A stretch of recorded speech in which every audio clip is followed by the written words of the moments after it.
Covid ಪ್ರಥಮ ಅಲೆಯಿಂದಾಗಿ 1 ವರ್ಷದಲ್ಲಿ ಸ್ಥಗಿತಗೊಂಡು April 26ಕ್ಕೆ ಪುನರಾರಂಭಗೊಂಡಿದ್ದರು. Covid ಎರಡನೇ ಅಲೆಯಿಂದಾಗಿ ಮತ್ತೆ ಸ್ಥಗಿತಗೊಂಡಿದ್ದ ಪುತ್ತೂರಿನ ಕಿಲ್ಲೆ ಮೈದಾನದಲ್ಲಿ ನಡೆಯುವ ಸೋಮವಾರ ಸಂತೆ ಇದೀಗ ಮತ್ತೆ ಜೀವ ಪಡೆದುಕೊಂಡಿದೆ. ಜಿಲ್ಲೆಯಲ್ಲಿ ಕೋವಿಡ್ ಪ್ರಕರಣ ಕಡಿಮೆ ಮತ್ತು ವಾರಾಂತ್ಯದ ಕರ್ಫ್ಯೂ ತೆರವಾದ್ದರಿಂದ ಇಂದಿನಿಂದ ಕಿಲ್ಲೆ ಮೈದಾನದ ಸೋಮವಾರ ಸಂತೆಗೆ ಚಾಲನೆ ಸಿಗಲಿದೆ. ಕಿಲ್ಲೆ ಮೈದಾನದಲ್ಲಿ ಸಂತೆ ಪುನರಾರಂಭಗೊಳ್ಳಲಿದೆ ಎಂದು ನಗರಸಭಾಧ್ಯಕ್ಷ ಕೆ ಜೀವಂದರ್ ತಿಳಿಸಿದ್ದಾರೆ. ಸೋಮವಾರ ವಾರದ ಸಂತೆ ಬಹಳ ವರ್ಷಗಳಿಂದ ಇತಿಹಾಸ ಇರುವಂಥ ಸಂತೆ.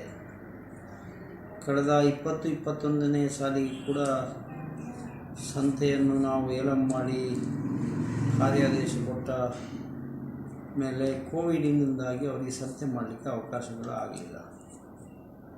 ಈ ಬಾರಿ ಕೂಡ 21-22ಕ್ಕೆ ಕೂಡ ನಾವು ಸಂತೆಯನ್ನು ಏಲಂ ಮಾಡಿ ಸುಮಾರು 7,43,000 ಕ್ಕೆ ಬಿಡ್ಡು